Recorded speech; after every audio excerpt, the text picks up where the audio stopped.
अस्सलाम वालेकुम दोस्तों, इनसाइड में मौजूद फकर में खुश आमदीद। जनाब इमरान खान पर नई बिजली गिर गई है और अब नई फील्ड सेट की जा रही है ताकि इमरान खान को किसी भी तरीके से कोई भी मौका ना दिया जाए। ज़रा सी गलती, ज़रा सी एज, ज़रा सा भी क्रीज से बाहर निकलने के खेलने की कोशिश का नतीजा इमरान खान साहब को भुगतना पड़ेगा। और ये जो नई फील्ड सेट की जा रही है, ये शहबाज शरीफ यानी वज़ीर आज़म पाकिस्तान की तरफ से सेट नहीं की जा रही, बल्कि ये जो फील्ड अब सेट की जा रही है, ये कामयाब तरीन दौरों से वापसी के बाद जनाब हाफिज साहब की तरफ से सेट की जा रही है। और वो ये चाहते हैं कि जनाब ये जो दौरे किए हैं उन्होंने, और इन दौरों के अंदर जहां जहां पर जो जो कमिटमेंट्स की गई हैं, इन कमिटमेंट से जो समरात हैं वो 100% हासिल किए जाएं और इस मामले में किसी भी तरीके से कोई कॉम्प्रोमाइज़ ना किया जाए। अब इस सिलसिले में जो मुलाकात हुई थी कल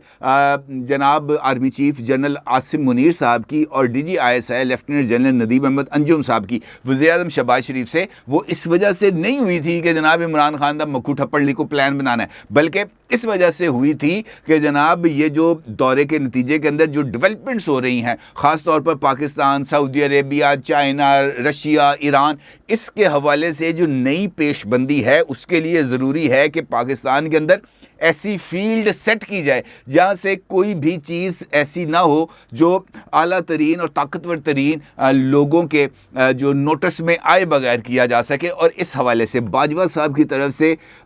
यानी प्रीवियस जो मिलिट्री इस्टेब्लिशमेंट थी उसकी तरफ से जो फील्ड सेट की गई थी, अब उसको 100% बदलने का फ़ैसला किया गया है और अब जनरल आसिम मुनीर साहब अपनी मर्ज़ी की नई फील्ड सेट करेंगे। और इसी तनाजुर के अंदर एक अहम तरीन इंकशाफ भी हुआ है कि जनाब जनरल आसिम मुनीर साहब के और वज़ीर आज़म शहबाज शरीफ साहब के दौरों से पहले,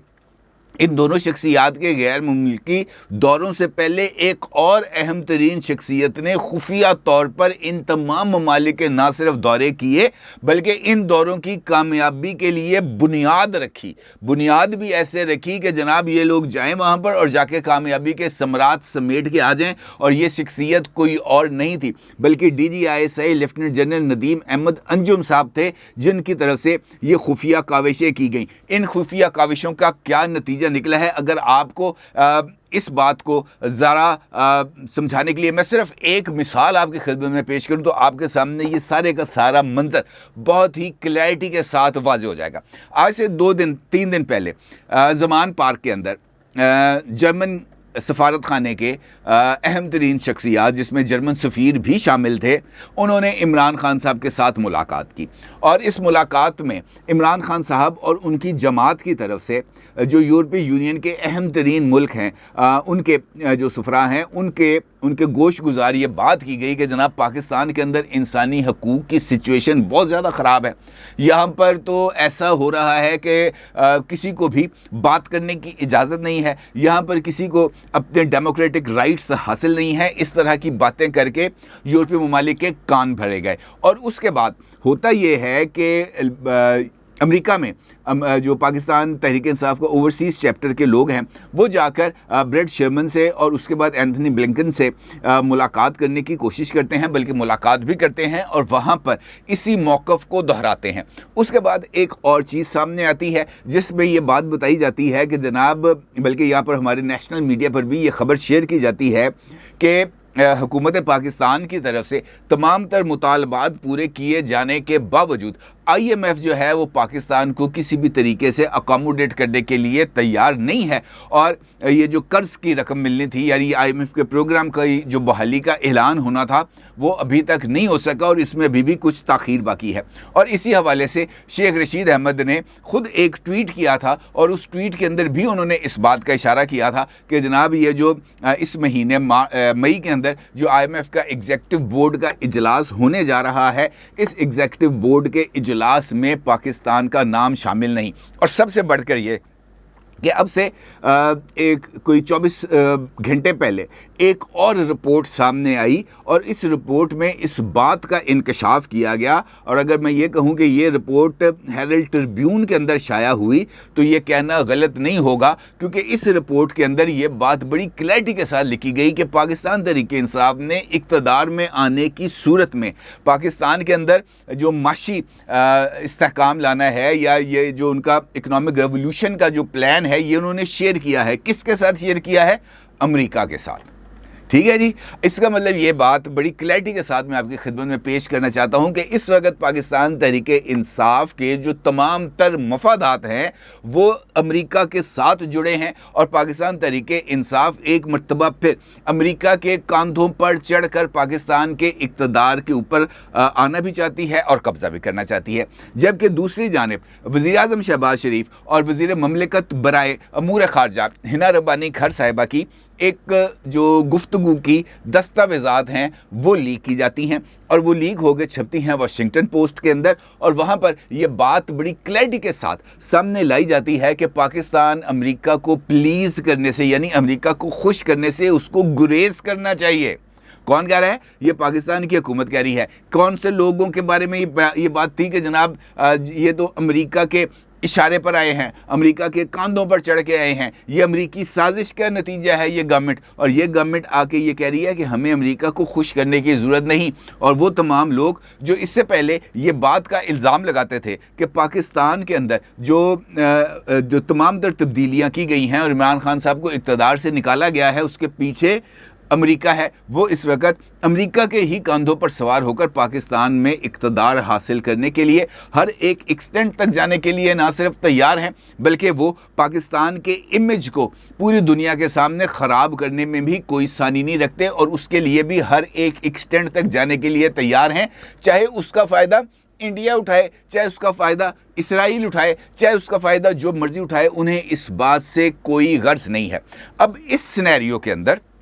जो सिनेरियो मैंने अभी आपकी खिदमत में रखा है, इस सिनेरियो में अगर हमारे जो चीफ़ ऑफ आर्मी स्टाफ हैं वो जाते हैं चाइना और उससे पहले वो खलीजी ममालिक का दौरा करते हैं, किस लिए? कि पाकिस्तान इस वक्त जो माशी बहरान के अंदर, जो माशी दलदल के अंदर गर्दन तक धंस चुका है, उसको किसी न किसी तरीके से बाहर लेके आया जाए और पाकिस्तान को दुनिया की एक अहम तरीन मईशत के तौर पर उभारा जाए। और फिर ये जब काविशें कामयाब होती हुई नज़र आती हैं, चाइना की तरफ से ऐलान किया जाता है $58 बिलियन की इन्वेस्टमेंट का पाकिस्तान के अंदर, और इसके साथ साथ सऊदी अरेबिया की तरफ से ऐलान किया जाता है $10 बिलियन की बराह रास्त इन्वेस्टमेंट और $5 बिलियन की बिल वास्ता यानी इनडायरेक्ट इन्वेस्टमेंट का। तो इसका मतलब यह है कि अगले 10 बरसों के दौरान पाकिस्तान की इकोनॉमी के अंदर एक हैरान कुन रिवाइवल आने जा रहा है, और इस रिवाइवल के रास्ते में रुकावट कौन बन रही है, ये पिक्चर अब आपके सामने क्लियर हो गई है। और यही वजह है कि इमरान खान साहब किसी भी सूरत जो पाकिस्तान के अंदर अदम इस्तेहकाम की ये जो एक उनकी कोशिश रहती है कि किसी न किसी तरीके से यहाँ पर इस्तेहकाम ना आए, वो इसको मुसलसल फॉलो करें। अगर आप सिर्फ गुज़िश्ता 24 घंटे के दौरान पाकिस्तान तहरीके इंसाफ के ऑफिशियल ट्विटर अकाउंट्स और पाकिस्तान तहरीके इंसाफ की टॉप टीयर लीडरशिप को देखें तो वो एक नए बयानिए को तश्कील देने में मसरूफ़ हैं। एक कि इमरान खान मुसलसल अदालतों में पेशी की वजह से दोबारा ना सिर्फ बीमार हो गए हैं बल्कि उनकी जो हड्डी जो जुड़ गई थी वो दोबारा उसका जो ज़ख़म है, वो हड्डी का जो फ्रैक्चर है वो ना सिर्फ दोबारा खुल गया है बल्कि अब उनकी टांग भी सूज गई है। लिहाजा वो अगले 10 दिन तक ना सिर्फ मुकम्मल आराम करेंगे बल्कि इस चक्कर के अंदर वो किसी अदालत के अंदर पेश नहीं होंगे। और ये सब कुछ उस वक्त हो रहा है जब लाहौर हाई कोर्ट में ख़ुद इमरान खान साहब ने 121 मुकदमात में ज़मानत के लिए या उन मुकदमात को खारिज कराने के लिए लाहौर हाई कोर्ट से रुजू किया। लाहौर हाई कोर्ट खुद अपनी ख्वाहिश के मुताबिक गए। वहाँ पर जाकर जब ये फ़ैसला उनके सामने आया कि जनाब हाई कोर्ट ने कहा है कि इन मुकदमात के लिए आपको मुतल्लका तफ्तीशी हुकाम के सामने पेश होना पड़ेगा, तो नाल ही जनाब ज़ख़म जड़ा है और नए सिरे से ताज़ा हो गया। और उसके बाद जनाब शौकत खानम गए इमरान खान साहब, वहाँ पर जाकर उन्होंने उन ज़ख्मों का मुआयना कराया, झूठे सच्ची को रिपोर्टें तैयार की और उसके बाद इस्लामाबाद हाई कोर्ट में भेज दी, जहां पर इस्लामाबाद हाई कोर्ट ने भी आज इमरान खान साहब को ना सिर्फ साफ जवाब दिया है बल्कि उनसे कहा है कि जनाब अगर आप कल तक इस्लामाबाद हाई कोर्ट में पेश नहीं होंगे तो फिर आपकी दरख्वास्त खारिज कर दी जाएगी। इसके साथ साथ मुराद सईद साहब के हवाले से एक नया जो सिचुएशन है उसको क्रिएट किया जा रहा है और पाकिस्तान तहरीके इंसाफ के लोग इस बयानिए को तरवीज दे रहे हैं कि जनाब मुराद सईद साहब की जान को ख़तरा है और उनको भी इमरान खान साहब की तरह किसी न किसी तरीके से साजिश के ज़रिए या किसी भी तरीके से उनको एक अलमिये से दो चार किया जा सकता है, उनको गिरफ़्तार भी भी किया जा सकता है, उनको जहर भी दिया जा सकता है, उनको कत्ल भी किया जा सकता है। इस तरह की चीज़ें फैलाई जा रही हैं। अब अगर इस बात को देखा जाए तो इस वक्त मुराद सईद साहब खैबर पख्तूनख्वा के अंदर मौजूद नहीं है, वो इस वक्त ज़मान पार्क में मौजूद है और ज़मान पार्क इस वक्त एक बंकर की शक्ल इख्तियार कर चुका है। बुलेट प्रूफ शीशे लग चुके हैं, बुलेट प्रूफ जो बल्कि बम प्रूफ गेट लग चुके हैं, और इन बम प्रूफ बंकर्स के पीछे अगर कोई शख्सियत मौजूद है और फिर भी उसकी जान को ख़तरा है तो फिर वो या तो इमरान खान हो सकते हैं या मुराद सईद साहब हो सकते हैं। अब इस सिचुएशन के अंदर जहाँ पर एक सियासी फरीक पाकिस्तान को अदम इस्तेहकाम का शिकार करने के लिए किसी भी एक्सटेंट तक जा सकता है, पाकिस्तान को उसका एक गलत किस्म का एक इमेज है वो गैर ममालिक के अंदर बना सकता है, तो दूसरी जानिब कुछ ऐसे लोग भी हैं जो पाकिस्तान के लिए सर धड़ की बाजी लगा रहे हैं और इन तमाम लोगों को यकीनी तौर पर इनकी पजीराई करनी चाहिए। जिस तरीके से मैंने आपसे गुफ्तगू के आगाज़ में कहा कि एक जानिब नई फील्डिंग सेट की जा रही है, तो दूसरी जानिब इन दौरों के समरात को इकट्ठा करने के लिए जो हमारे DGISI हैं लेफ्टिनेंट जनरल नदीम अहमद अंजुम साहब, वो खुफिया तौर पर यानी जनरल आसिम मुनीर साहब के दौरे चीन से पहले जनाब नदीम अहमद अंजुम साहब पहले गए जनाब चाइना, और वहाँ पर जाकर उन्होंने जो मुख्तलिफ़ तरह की जो रिजर्वेशंस थी चाइनीज़ गवर्नमेंट के हवाले से, और यहाँ पर जो CPEC के अंदर जो मुख्तलिफ़ जगहों पर प्रोजेक्ट्स के अंदर रुकावटें खड़ी की गई थी उनको दूर करने के हवाले से उनके तमाम खदशात को दूर किया। उनको इस बात की यकीन दहानी कराई कि जनाब ये आपकी इन्वेस्टमेंट जो है मुकम्मल तौर पर महफूज रहेगी। उनको इस बात की यकीन दहानी कराई कि जनाब ये जो CPEC का रूट है जो पूरे पाकिस्तान से गुजरता है, इसकी सिक्योरिटी पर आपको किसी भी तरह के खदशात नहीं होने चाहिए। उनको इस बात की यकीन दहानी कराई कि आपकी जो इन्वेस्टमेंट पाकिस्तान में की जाएगी उसको हर तरह से सिक्योर किया जाएगा, और पाकिस्तान के अंदरूनी हालात किसी भी तरीके से आपकी इस इन्वेस्टमेंट और आपके बेल्ट एंड रोड इनिशिएटिव को ख़राब करने में जो है वो कोई रोल प्ले नहीं करेंगे। हमारे जो अंदरूनी मैटर्स हैं वो हम अपने आप को उसको ख़ुद ब खुद सेटल करेंगे, लेकिन हमारे अंदरूनी मामलात, हमारा सियासी अदम इस्तेहकाम, हमारा बहरान आपकी इन्वेस्टमेंट और आपके ये जो तजारती शारा है इसको किसी भी तौर पर मुतासर नहीं करेगा। और इस यकीन दहानी के बाद जब चाइनीज़ गवर्नमेंट की तरफ से उनको गो अहेड दिया गया तो फिर चीफ ऑफ आर्मी स्टाफ 4 दिन के दौरे पर गए चाइना, और वहाँ पर जाकर ये उन्होंने ये तमाम जो प्रोजेक्ट्स थे और ख़ास तौर पर गवादर ता काशगर ट्रेन मंसूबा और इस तरह के दीगर मंसूबे वो ना सिर्फ मुकम्मल किए गए, बल्कि वहाँ पर जब चीफ ऑफ आर्मी स्टाफ मौजूद थे तब चाइनीज़ प्राइम मिनिस्टर की तरफ से जो पाकिस्तानी प्राइम मिनिस्टर हैं उनके साथ रब्ता भी किया गया और उनको इन तमाम डेवलपमेंट से आगाह भी किया गया, जिसके बाद ये बात अब सामने आ रही है। और जनरल आसिम मुनीर साहब ने कल होने वाली मुलाकात में शहबाज शरीफ को ये बात बताई भी है कि चाइनीज़ प्राइम मिनिस्टर बहुत जल्द पाकिस्तान का दौरा करेंगे। इसका मतलब ये है जनाब कि एक जानिब पाकिस्तान को बचाने के लिए कुछ क़ुव्वतें सरगर्म हैं और दूसरी जानिब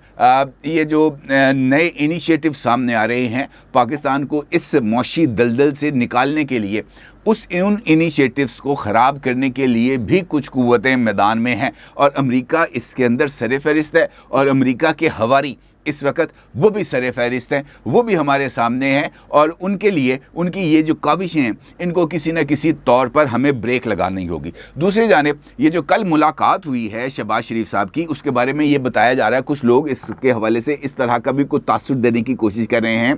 कि जनाब ये जो मुलाकात हुई है कल DGISI और आर्मी चीफ की प्राइम मिनिस्टर के साथ, इस मुलाकात का ताल्लुक किसी न किसी तरीके से पाकिस्तान तहरीक-ए-इंसाफ और हुक्मरान इत्तेहाद के दरमियान जारी मुज़ाकरात और सुप्रीम कोर्ट में चलने वाले मुकदमात से भी था। अलबत्ता ये बात मैं आपको निहायत ज़िम्मेदारी के साथ बता रहा हूँ कि कल होने वाली मुलाकात में इमरान खान, पाकिस्तान तहरीक-ए-इंसाफ का और सुप्रीम कोर्ट का एक मरतबा भी ज़िक्र नहीं हुआ। एक मरतबा भी इमरान खान का नाम लेना तो दूर की बात है, इर्द गिर्द किसी भी जगह पर ऐसा कोई हवाला ही नहीं दिया गया जहां पर इस बात का किसी भी जगह पर तासुर जाए कि सरकारी सतह पर इस तरह की मीटिंग्स के अंदर इमरान खान का जिक्र हो रहा है। कल होने वाली मुलाकात सिर्फ और सिर्फ पाक, चीन और उसके बाद पाकिस्तान, सऊदी अरेबिया और पाकिस्तान, रशिया ताल्लुकात तक महदूद थी। और ये जो है ना, हमारे जो पाकिस्तान तहरीक इंसाफ के दोस्त हैं, अब मुझे लगता है कि इनके सीने पर मूंग दलने के लिए अब कल शहबाज शरीफ भी जा रहे हैं लंदन, और वहाँ से जो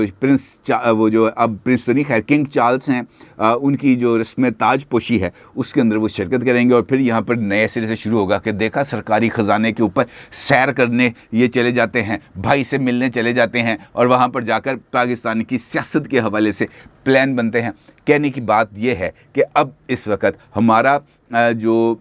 इस वक्त का निज़ाम है वो मेरी नज़र के अंदर जिसे हम कह सकते हैं ना, वे टू प्रॉस्पेरिटी, उसकी तरफ जा रहा है। और हमें इस वक्त अपनी इस तरक्की की शारा जहाँ पर अब हम जाना शुरू कर रहे हैं, हम अपने सफ़र का आगाज़ कर रहे हैं, इसके लिए ये जो रुकावटें हैं हमें इनको दूर करना होगा और पाकिस्तान के अंदर इस्तेहकाम लाना होगा। ये बात तहरीक इंसाफ के दोस्तों को भी समझनी चाहिए और बाकी हुक्मरान इत्तेहाद के लोगों को भी समझनी चाहिए, क्योंकि इसी में मेरा और आपका यानी पाकिस्तान की आवाम की बका है। अपनी राय का ज़रूर इज़हार कीजिएगा। आपका बहुत शुक्रिया। अल्लाह हाफ़िज़।